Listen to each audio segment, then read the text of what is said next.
Hey team, it says we're live, so I guess we're live. Hey everybody, it's Aaron Christensen with Horror 101 with Dr. AC, and this is Office Hours with Dr. AC. This is a new show we're trying out, or a new series.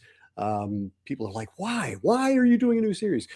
We've been on the YouTubes for about 3 years now, doing our Friday Night Frights.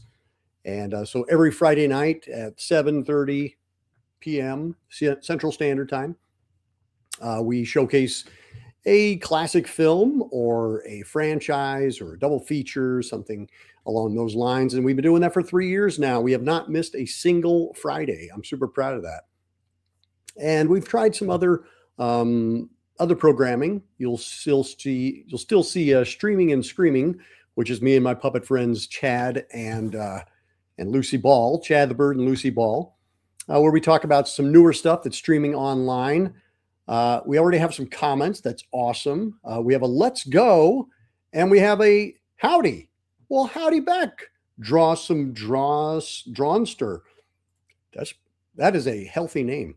But anyway, yeah. So that's kind of what we're doing, what we've done, and we also had the stack, which was a couple of years ago, where I was doing a lot of physical media. Hi, Mike Mayo in the comments there. But yeah, so that was this. We were reviewing physical media, and basically I wanted to try a live format because anybody who's seen the Friday Night Frights episodes knows that I do a little bit of tinkering. I like to edit things. I like to trim out a lot of ums and word searching and things like that. Holy Parish of Doom, and that is the screen name. And how are things going? Well, let's find out. How are things going? I think things are going pretty well. We've been having a great time doing the show for the past 3 years. You are correct. Loves to edit. This live thing is indeed surprising coming from me. This is what I'm trying to do. And Peter, hello. Anyway, so the live thing, will say, clearly this live thing is beyond my scope already. But yes, I like to do a little tinkering when it comes to editing the episodes, just to make them more streamlined and a little more listenable for the listener. But I also thought it'd be fun to do something that's a little more off the cuff and an opportunity to kind of connect with people who I don't have on the show. So all of you, I mean, I know Mike has been on the show before, but yeah, so that's kind of what I was hoping to do with this Office Hours is you can ask me pretty much anything you want. And I have a few things I'd like to talk about while I'm here. The first thing is that I'd like to talk about this new-ish Twilight Zone, the movie Blu-ray. It came out from Warner Brothers. And we actually did an episode on Twilight Zone, the movie, back in 2023. It was celebrating its 40th anniversary at that time. And Dodd and Niall and Larry and I all kind of chatted about it. And so I was kind of excited to see what this new Blu-ray would have. Turns out, because I'm a fan of the movie, I like the movie, even though I think it has its flaws here and there.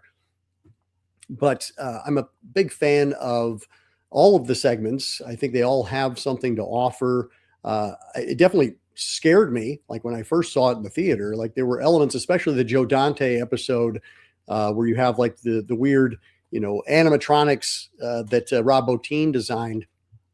But I also thought that John Landis's segment, even though it has tragedy wrapped all around it because of the unfortunate death of Vic Morrow during the shooting of that movie, I think that episode has a lot to say. And it's interesting, watching it in 2026, where I think it has a lot to say about racism and prejudice and things like that, intolerance.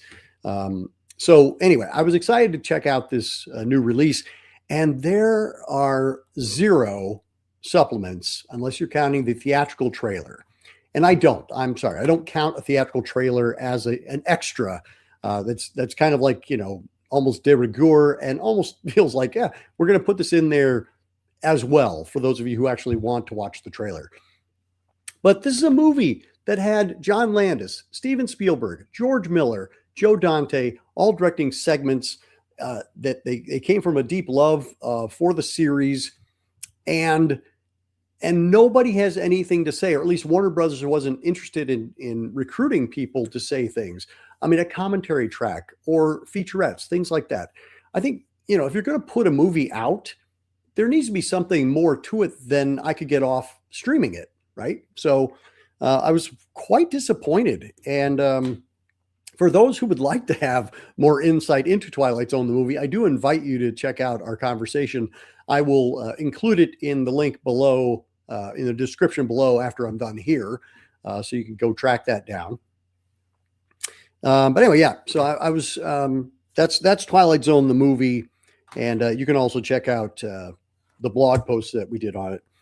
The other one that's from Warner is Natural Born Killers. This one, by contrast, also out by Warner's, is just stuffed with special features. It has a massive documentary, has a feature-length commentary with Oliver Stone.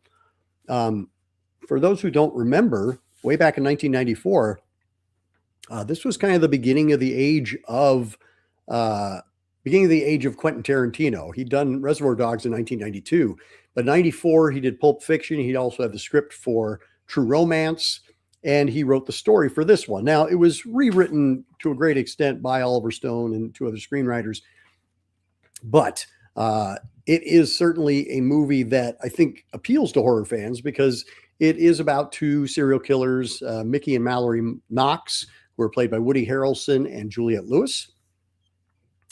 And it was kind of a big breakout role for Woody Harrelson, who was mostly known for doing Cheers at the time. And suddenly we saw him playing like this scary dude, and he is terrific. And it was a great breakout performance for him. And Juliette Lewis, Cape Fear had come out in 1992. Is that right? 92? Yeah, that sounds right. No, it was 91. Sorry. Same year as Silence of the Lambs, because I remember we had the Battle of the Psychos between De Niro's Max Cady and Anthony Hopkins' Dr. Lecter. But yes, Juliette Lewis kind of had her big breakout in Cape Fear, and she had gone on to do consistently interesting work. And I think even California might have come out, if not 94, it was 95. But yeah, both of them deliver terrific performances, as does Robert Downey Jr. as this kind of Australian sleaze tabloid news journalist, and then Tommy Lee Jones as a prison warden. And all of them are just playing way over the top and to great effect. Tom Sizemore has a great role in it. He plays Detective Scagnetti, and you hear Scagnetti get mentioned throughout True Romance and Reservoir Dogs as an off-screen character, so it's kind of fun to see him put on screen. This was a massive undertaking for Oliver Stone. Tons of playing with black and white footage, animation, warped colors, and lots of music needle drops. And there are about 3,000 cuts in this movie, like 3,000 individual edits. So it is just flutter cut. It's only 122 minutes. That may seem like a long time, but when you think about how many individual pieces of film are going into that 120 minutes, pretty incredible. But anyway, there's a ton of extras on there. There's a 12-minute interview on Charlie Rose.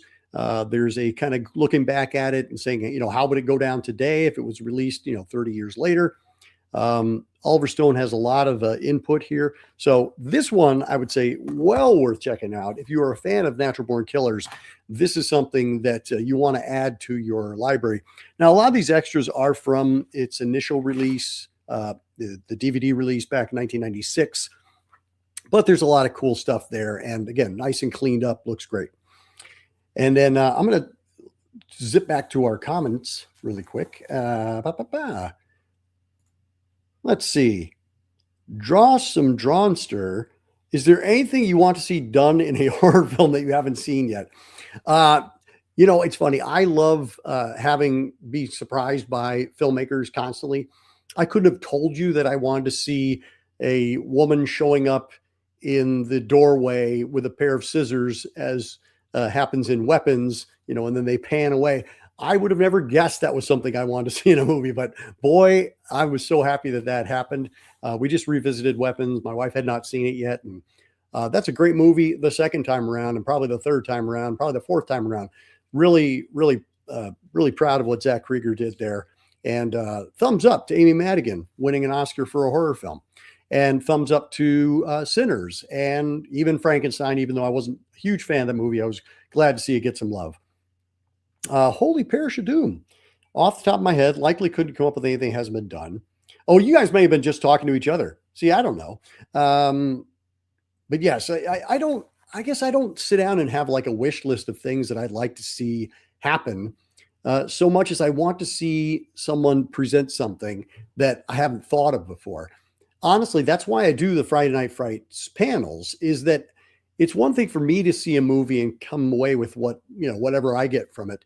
But I love to hear about movies from other points of view. I love to have, some 15-year-old tell me what they saw in a movie. And I love to have somebody who's, 80 and tell me what they saw in a movie. I love to see what people of color and women and things like that, all the things that I am not. I love to see things through their lens because I've never maybe thought of it that way before. And that's a gift. I'm thankful that I'm able to hang out with horror fans who are willing to share some time and their opinions, things like that. And Moonman stopping by to say hello. Hello. Hope you're still around. If you're not, thanks for stopping by. And I could have told you I wanted to see a scary, a scary child bite a table. Yeah, bring her back. There were scenes in that again, I'd never even thought of before, which is why, and I think we talked about this on a Streaming and Screaming episode, but when people say, the scary thing is what's in your mind and, they just leave it to the imagination, that may be true for some, but there are definitely horror filmmakers who have done things that I have never even conceived of before. And I love seeing that imagination put on screen. And so rather than hide things in the shadows, I'm going to always invite people to bring them out and show me what you got. Yes, I know who you are, Moon. I was wondering if you were just zipping in and out, but thanks for sticking around and commenting further. I know you always have good things to say. Moon was on our Trilogy of Terror episode, and we're going to have Moon back again at some point, certainly to chat more. Mike Mayo just bought the DVD. Did you see it already, Mike? Or is this going to be your first viewing? Curious to hear. Another movie that I watched recently with my wife, who again had not seen it, was Salem's Lot. That is a recent release from Arrow Video. And boy, you talk about some extras on that one. I'm just going to read our press release because it is so jam-packed. You have the option to see it in two ways. You can either see the way it was initially released on TV, which is a 2-part miniseries. So you get, it broken up part 1, part 2. You get a recap on part 2 of what happened in part 1. And for those of you who grew up at a certain time, who actually were watching these miniseries with commercial breaks and things like that, it's a wonderful wave of nostalgia, but you can also just watch it straight ahead as a 3-hour feature. There's new audio commentary by film critics Amanda Reyes, who's also been on the show before. She talked about slashers of 1980, and Bill Ackerman. There's also an archive audio commentary by director Tobe Hooper. This is Tobe Hooper coming after Eaten Alive, and Funhouse was next, and then Poltergeist, which is when he kind of hit the big time, got to do Life Source. Life Source is a blood bank. Life Force is a movie about space vampires. And you see why I like to edit a little. And then he also did Invaders from Mars, things like that. But yeah, Tobe Hooper was kind of having his breakout moment with Salem's Lot. And he got to do something which, actually made a TV movie that was scary and that has lasted this long. We actually did an episode on this as well. I'll include the link to that one where we talked about the vampires of 1979, because that's when this movie came out. It was also the year that Dracula with Frank Langella came out, Nosferatu the Vampire, Werner Herzog directing, Klaus Kinski, Love at First Bite, the Australian film Thirst.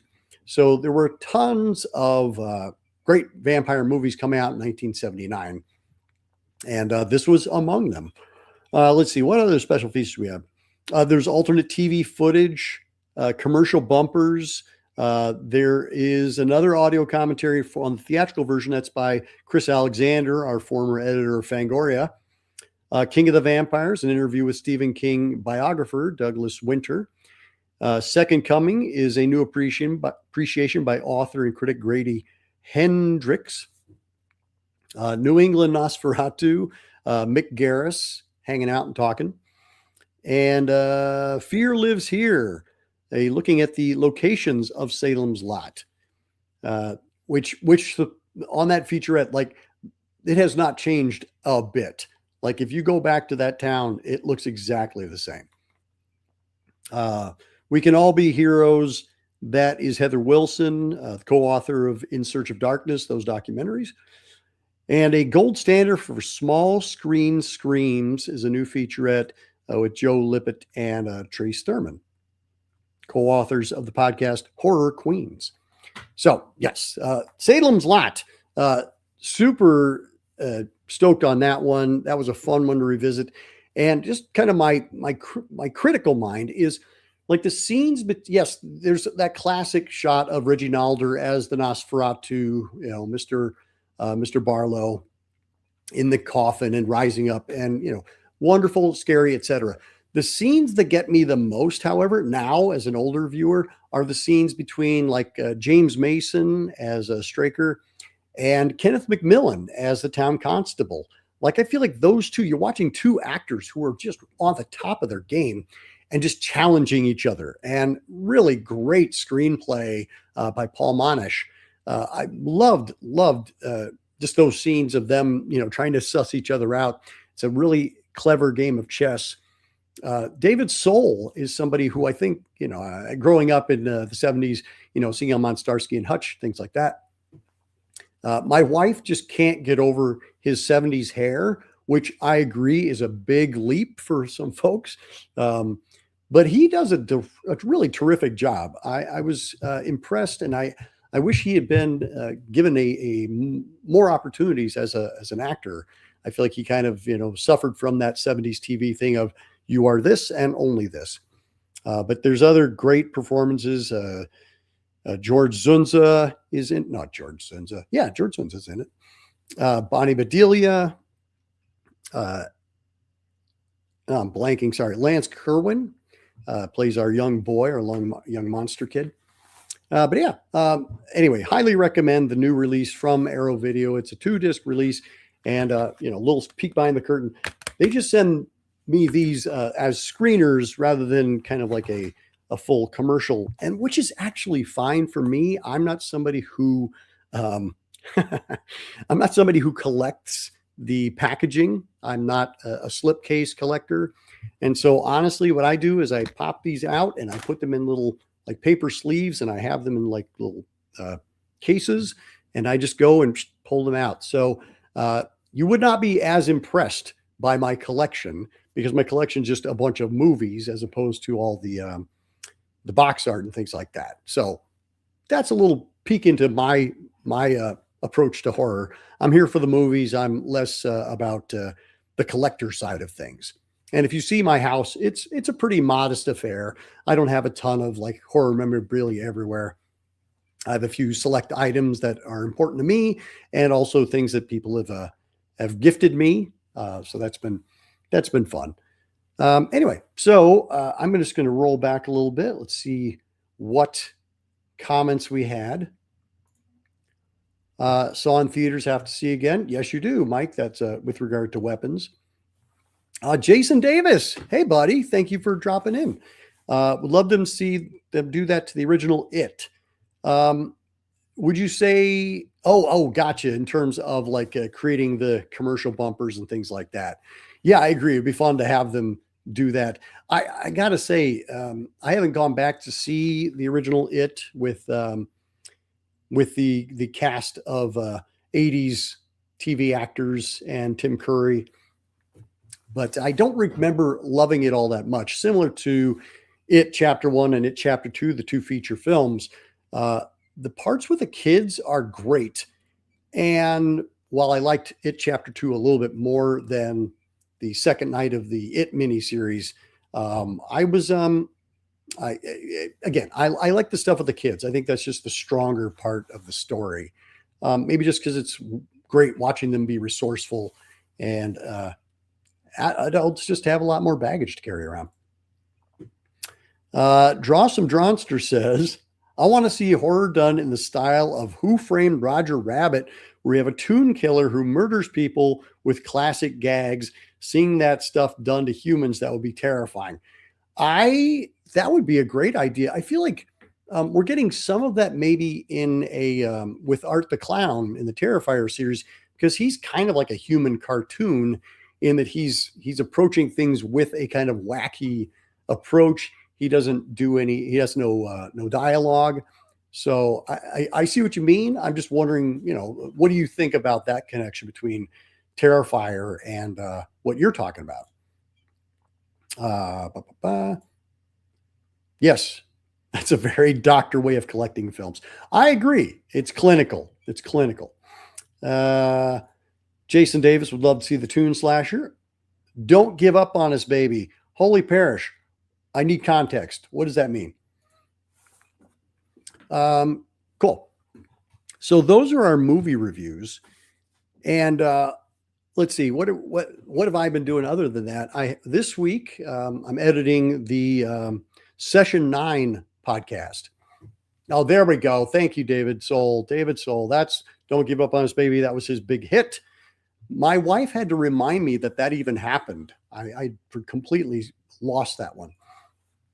But yeah, we're this week on Friday, we'll be showcasing the movie Session 9 from 2001, celebrating its 25th anniversary.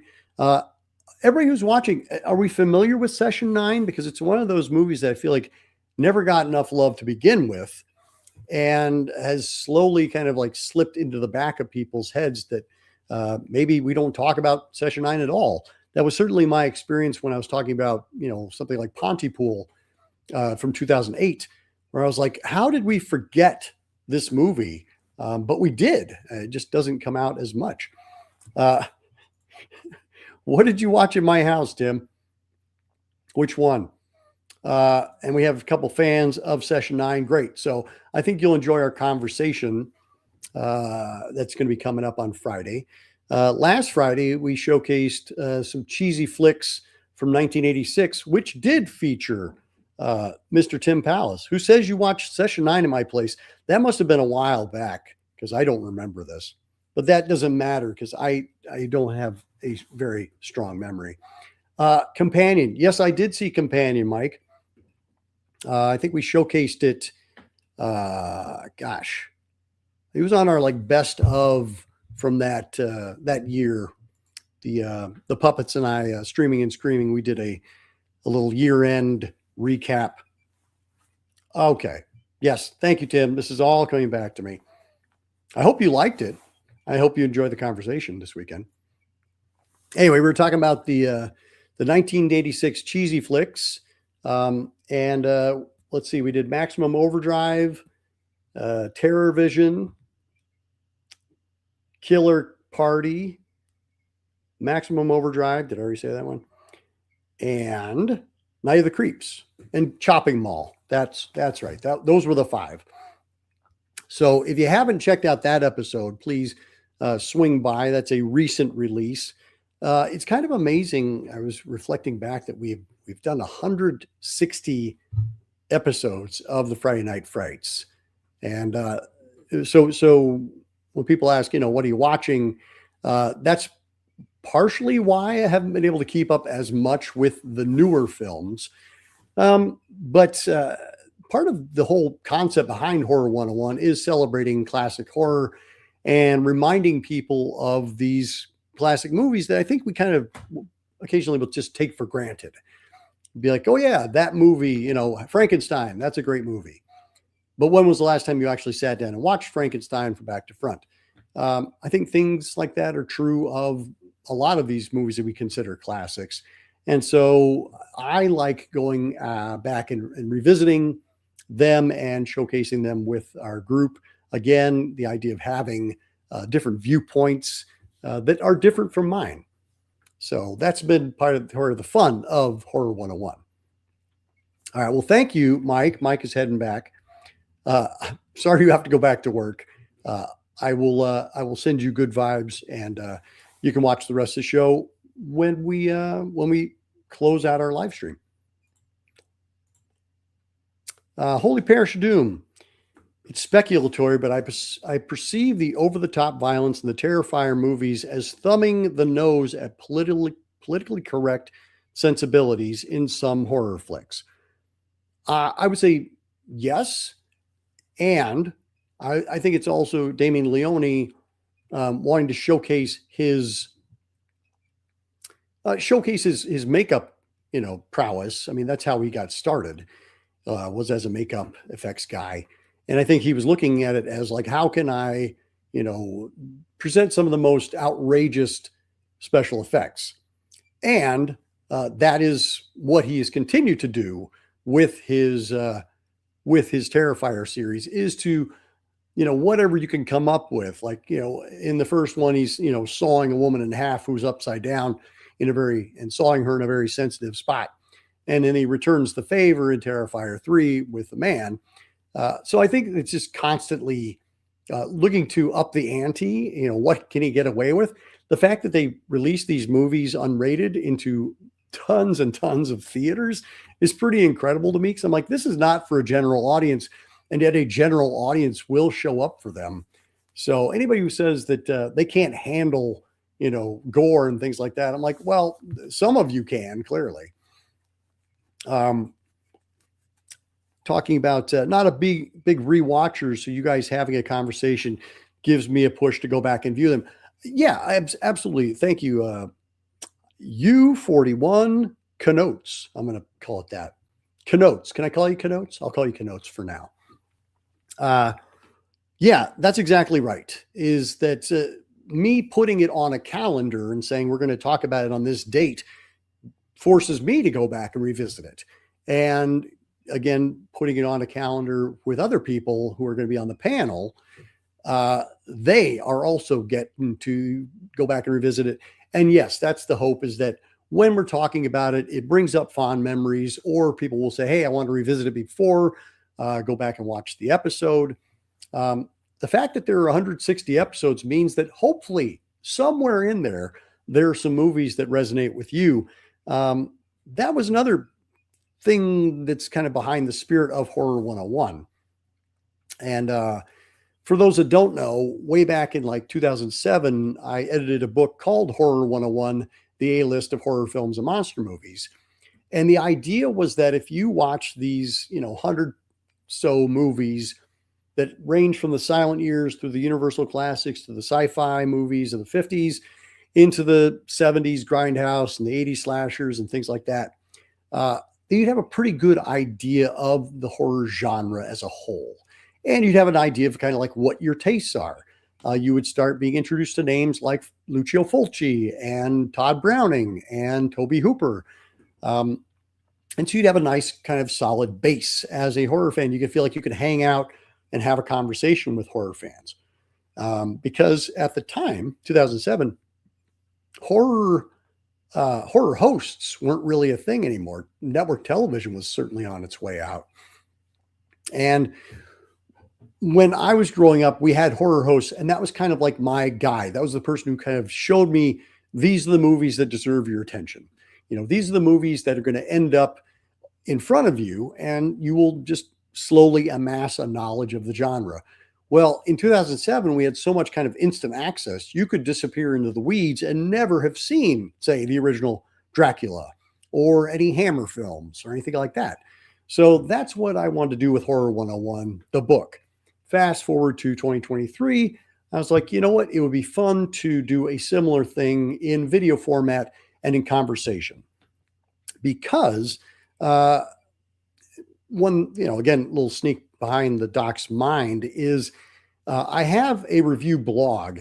And what I found was that I was spending so much time, I would watch the movie, I would review the movie. I would watch the movie, I would review the movie, and I never got to actually have the conversation. And so that was something I was missing for sure. And the more movies I was getting to review, the more I was just spending more and more time alone. And I like having the conversation. Even this, where we're kind of like just bouncing back and forth and getting comments and things like that. That feels like energy going back and forth as opposed to taking it in, writing it down, and then putting it out there and going, okay, I hope somebody enjoys that. And somebody would ask me, they'd be like, hey, what'd you think of this movie? And I'd be like, oh my God, I just spent like 3 hours writing this review. Go read this review, which is not the same thing as having the conversation. So I'm kind of like, okay, I'll do some reviews here, but mostly I want to be able to have the conversation. Comments, Art is a meanie. I don't know what that means. Is that Art Ettinger? And if this is Art Ettinger, hi, you're not mean. I love you, dude. Jason Davis says, I still have that book somewhere. I hope so.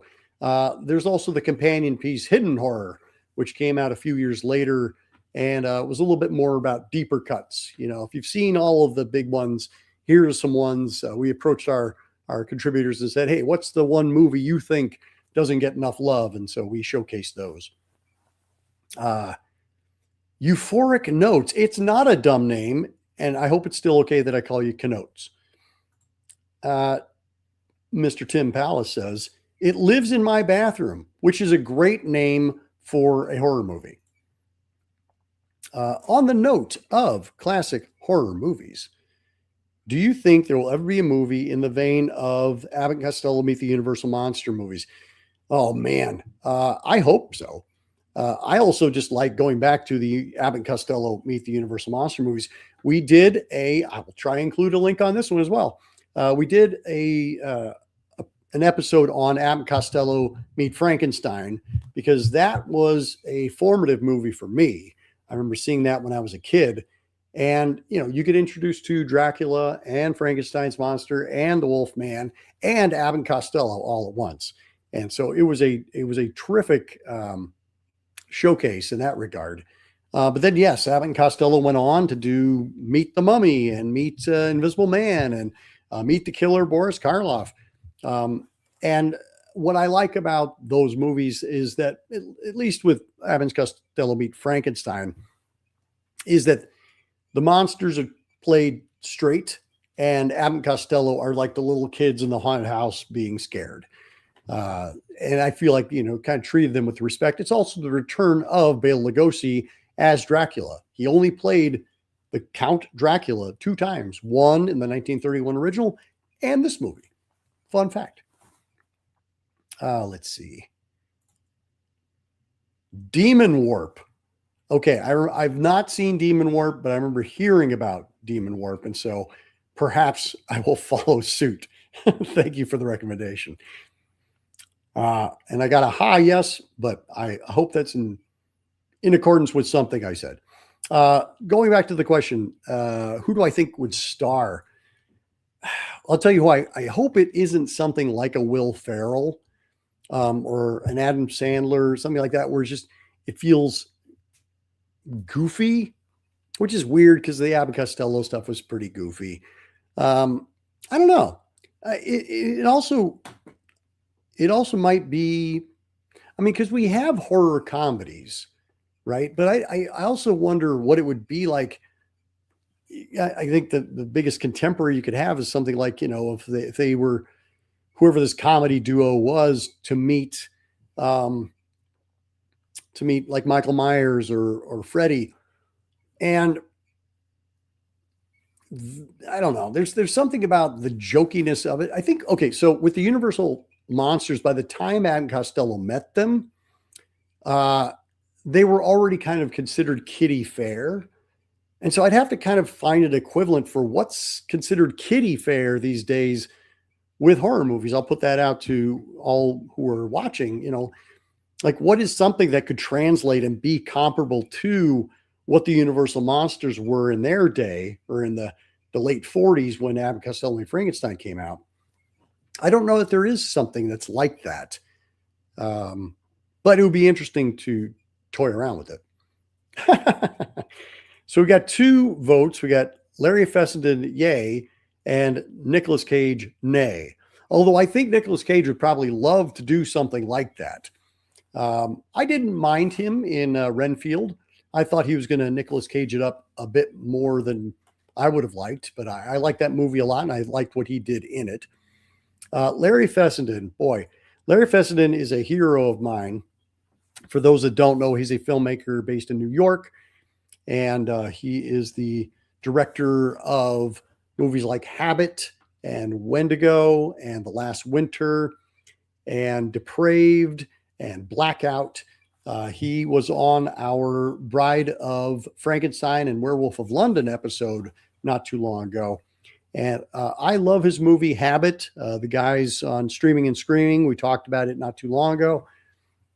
Larry's just a hero because he's kind of like a little mini Corman as well, in that he gives young filmmakers lots of chances and opportunities.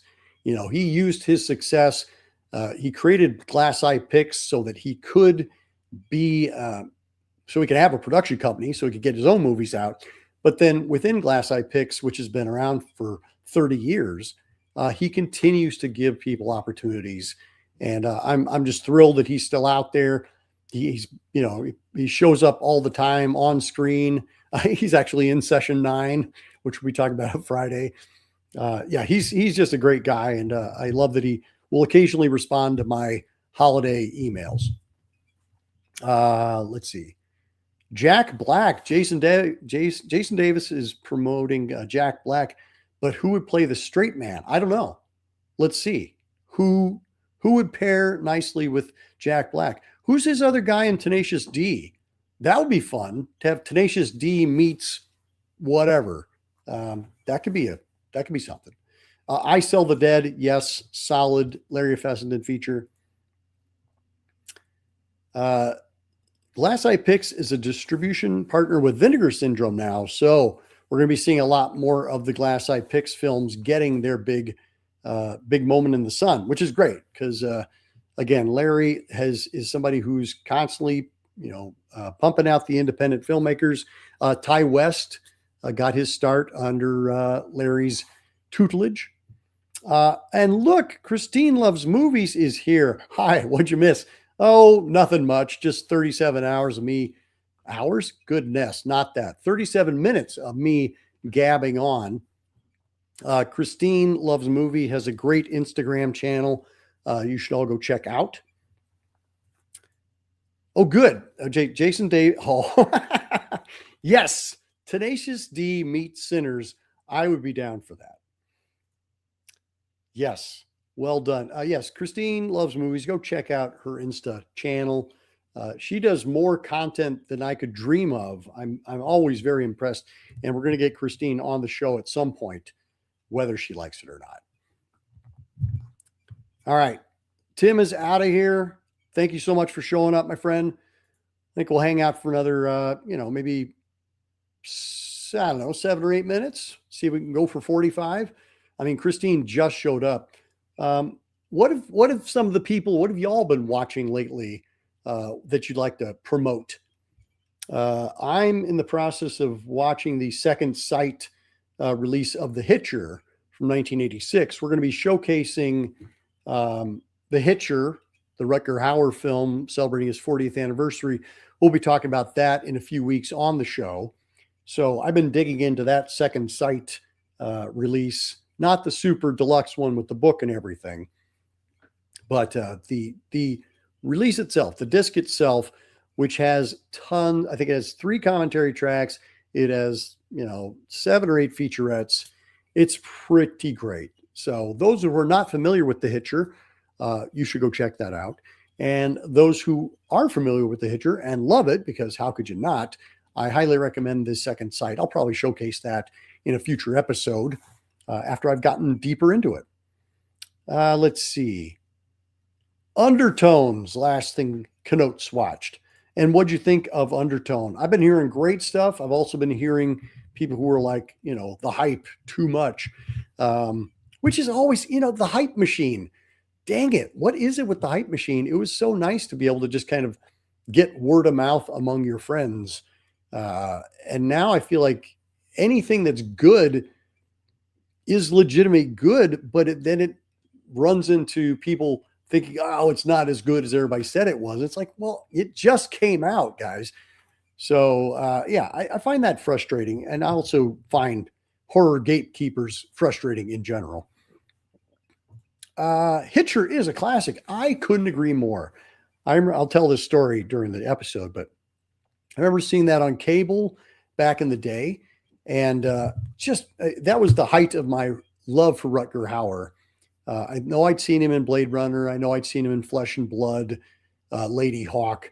But man, him as John Ryder, so great. And I highly recommend it. People haven't seen The Hitcher, go check it out.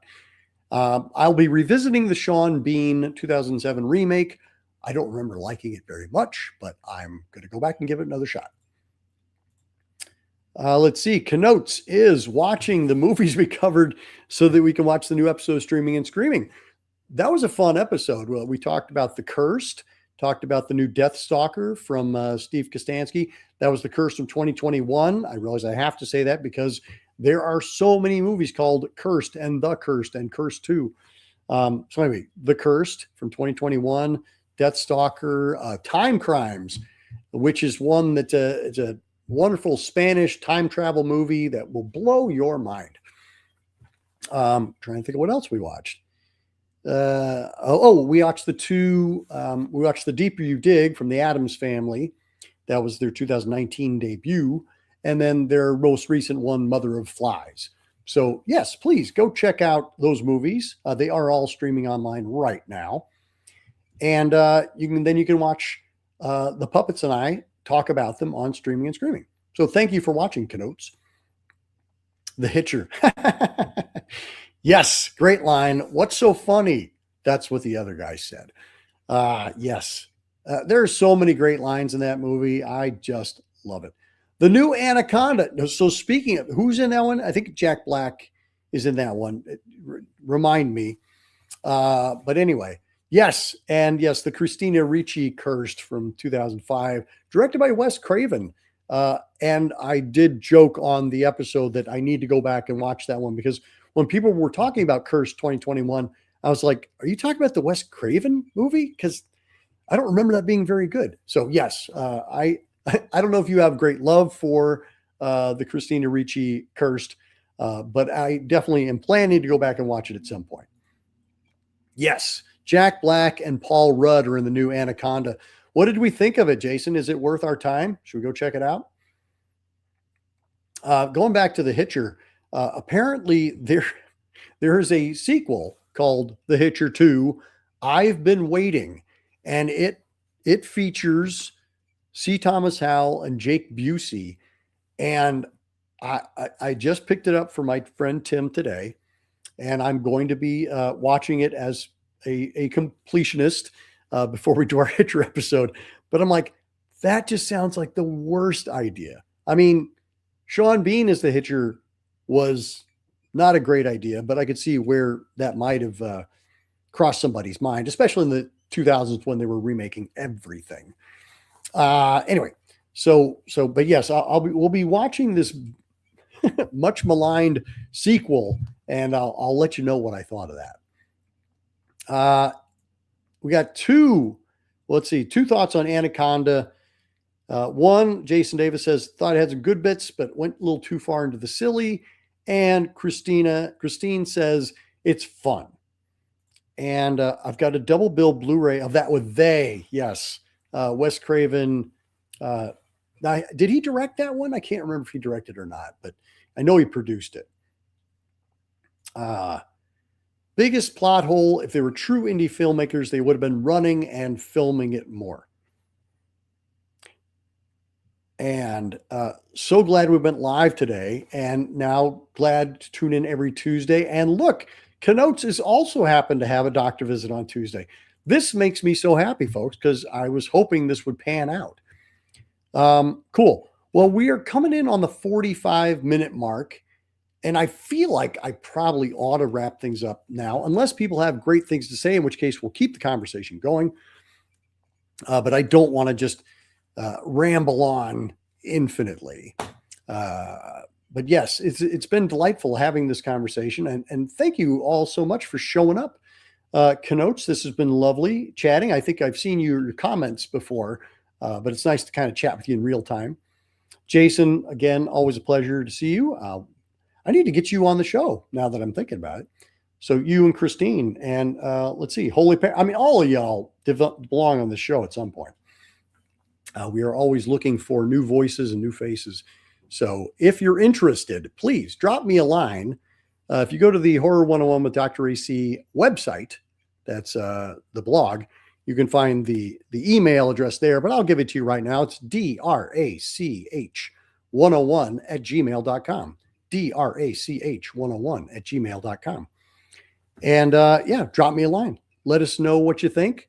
Leave comments below. Let us know what you'd like to see more of, what you'd like to see less of for the office hours. And let's see. Well, I'm glad you found it too, Holy Parish of Doom. I'm glad you find the channel. Yeah, Kicking the Seat, that's another one. If people like what you're seeing on Horror 101, I highly recommend going and checking out Ian Simmons over at Kicking the Seat YouTube channel. Ian showcases Giallo films every other month. And we just did a big 5-year journey into Hammer. So there's a couple of playlists there for the Hammer movies that we did. And right now we are doing a year-long exploration of the films of William Castle because Ian had not seen any of them. And I thought, great, let's go check those out. Let's see. They're not the greatest movies, but I like them. All right, here we go. Screamboat is a fun time. Screamboat sounds like an amazing time. Basically, slightly safer Terrifier fare. And there's another film, I can't remember the name, about a killer house elf. Okay, I'm in. Yes. Yeah, it's been Chicago Horror Film Festival, Jason, absolutely. And Chicago Horror Film Festival, I think, is still going strong. I don't know if, Jason, if you're still the driving force behind it, but we're always proud of you. Let's see. Yes, Long Weekend. That is the Australian Animals Attack, Nature Strikes Back movie from 1971. And that is a great movie. I know Christine saw that recently, and I shouted it out because, boy, I love that movie. Great. And Don't Look Now. Yes, we will be covering that one, I think, in 2 years because it'll be celebrating its 55th anniversary. I meant to cover it in 2023 when it came out, but we will get to that one because that is a stone cold classic. Holy Parish, some kind words about our Hammer movie coverage. We did 5 years. That's nuts. The first year we did the big kind of gothic classics, Dracula and Frankenstein's monster, all the Christopher Lees and Peter Cushing's. And then we did some of the deeper cuts.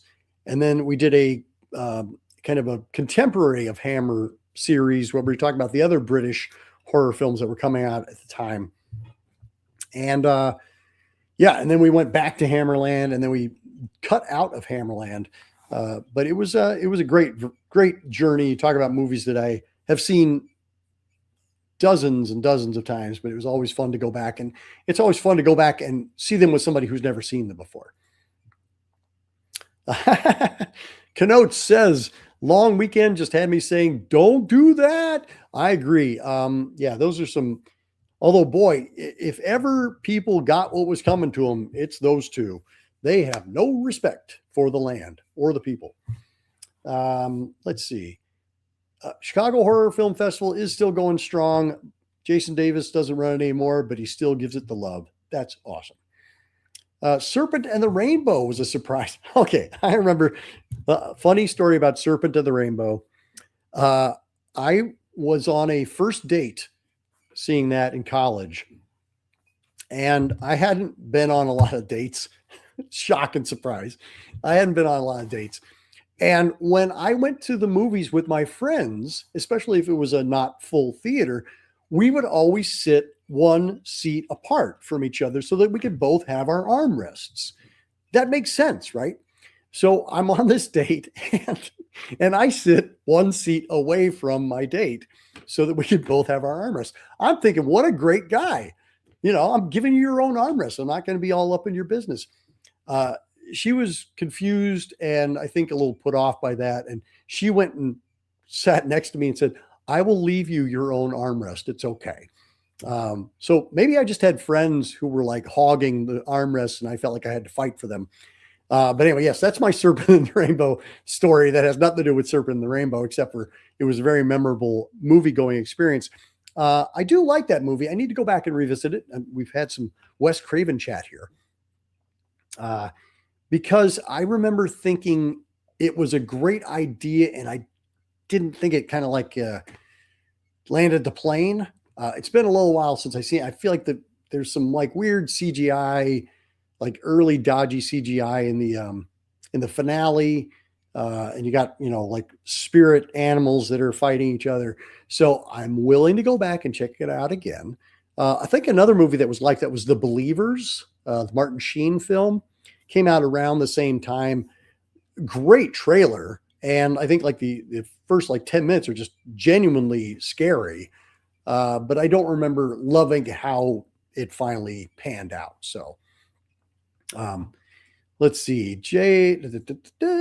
Haven't seen the sequel yet, but I really liked Ready or Not. I agree. I liked Ready or Not so much. I was knocked out by it, and I'm glad that it's getting a sequel because that means that it actually reached an audience such that they thought that they could make some money with a sequel. But yeah, I think that was. It may not have been my introduction to Samara Weaving, but it was certainly the moment that I went, "Oh, that's who Samara Weaving is." Got it. And then I went back and saw her in like The Babysitter and things like that. And she's pretty great. What was the new Azrael? I think she was in that one as well. Love Serpent and the Rainbow. Yes. I don't know what yes is, but they're a great band. El Tenda says howdy. I say howdy back, El Tenda. Great to have you dropping in. The Believers. Yes. It was a movie. It happened. Haven't seen Believers in years. Yeah, exactly. You forget about it because it doesn't get talked about, I don't think, as much. And maybe that's because it isn't as great as I want it to be or anybody else wanted it to be. Again, amazing trailer and amazing first 10 minutes. Have I seen Reflection in a Dead Diamond yet? That is the film from the folks who did Amer. And I'm going to blank on their name. It's Bruce and Helene. I'm blanking on their last names. But I have not seen it yet. I'm super psyched to see it because I really liked Amer. And I liked, what was their big giallo? That was great. And then Let the Corpses Tan. Somebody will help me out in the comments with what their giallo was. It's a really great title, but it's not in my brain right now. In and Around the Lake. I don't know what that means, Holy Parish. Sorry. My brain is still stuck in trying to remember what is that movie? Anyway. I'm gonna look it up. I'm gonna do that thing and I'm gonna look up. I'm gonna be online watching the internet because no one is fast enough for me. Yes, roundabout. Oh, Kenote says, also recently watched Let's Scare Jessica to Death and was blown away. I couldn't agree more. That movie is incredible. Thank you, Jonas. Strange Color of Your Body's Tears. Again, it was filed away somewhere back there. That is Helene Catet and her partners new or their Giallo tribute, and then they have a new one out now, which I haven't seen yet. Reflections in a Dead Diamond is what it's called. In and Around Lake. Thank you. See, Holy Parish, I just can't keep up. That's all. Anyway, talking about Let's Scare Jessica to Death. I'm glad, Kenotes, you checked it out. That is a movie that is near and dear to my heart, and one that absolutely surprised me time and time again. And I think you have to be in that mood for a slow 70s vibe that doesn't always make sense, but it is for those that dig it, it is super rewarding. I think we had several people on that panel who were like, that is my favorite movie of all time. Are we not going to acknowledge the doc for making his date? It just kind of, I appreciate you. I appreciate you just letting that go. I did successfully, date other people and eventually married one, and she's pretty great. Uh, but yes, connotes. Thank you. I mean, like that was a thing that happened that I hadn't even thought about until somebody mentioned Serpent and the Rainbow. The Changeling. Yes, we covered that one last October, and that is one that's one of my favorite ghost stories. Great performance by George C. Scott, and yeah, glad you saw that, Christine. Was that the first time you'd seen it? And what did you think of the episode? I want to come back to this though, connotes. I mean, do you see where I was coming from though? Like, they're armrests. It's nice to have them. And she did not see that as a gesture of kindness and caring. She saw that I was trying to keep distance. What can I say? I didn't get out much. All right. Well, we got about 4 or 5 minutes left to the show. I think we'll wrap it up at the hour mark.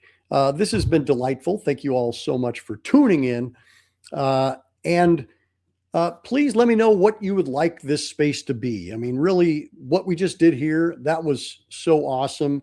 I'm going to continue to show up and like talk about things that I watched, in terms of Blu-ray releases, just so I can kind of continue to keep the energy going, highlight things that I've seen.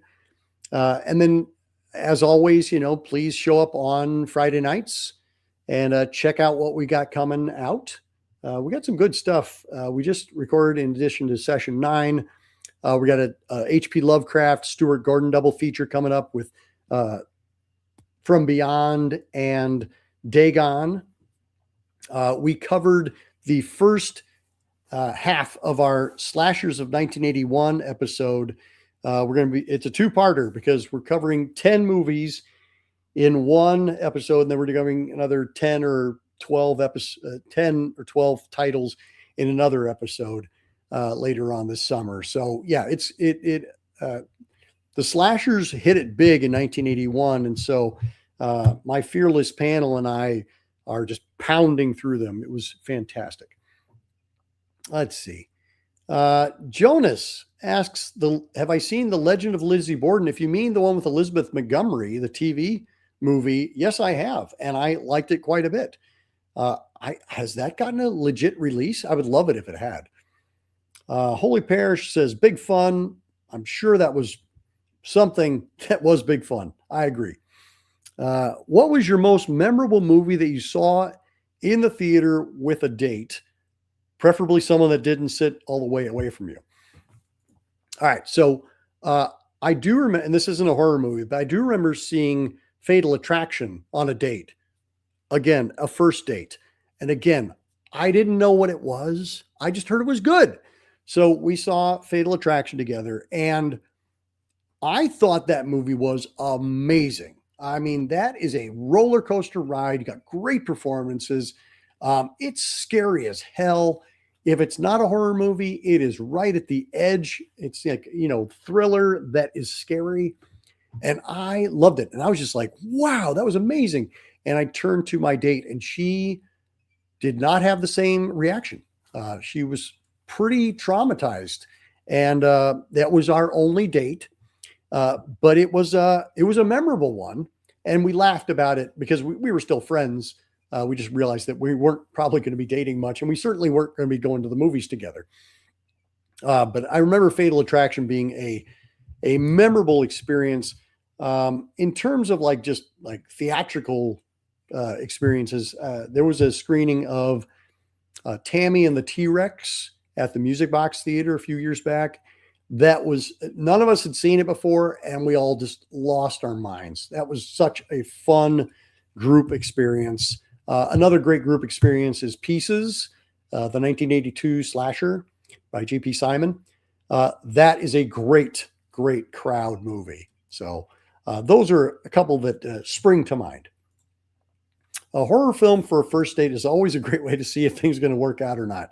And I was 0 for 2. I know you're asking, AC. My most memorable date movie was The Dark Half. That's yeah, the Stephen King adaptation George Romero directed. My wife and I, before we were married, we both went and both fell asleep. uh, I mean, well, I guess that was the first time you slept together then, right? Let's see. Christine says, I love Fatal Attraction. Well, great. See, if you'd been on that date with me, it would have been a much different story. Cool. Well, thanks everybody. We are at the 1 hour mark. I had a ball, and I hope that some or all or many of you come back next week. Please invite your friends. And if you like what we're doing here, please share the scare with your friends and let them know that, hey, we're doing stuff on Friday nights. We're doing stuff with our streaming and screaming episodes every other month. Check out, Ian Simmons Kicking the Seat. I know we got another double feature of William Castle coming up. So thank you all so much. What a delight. And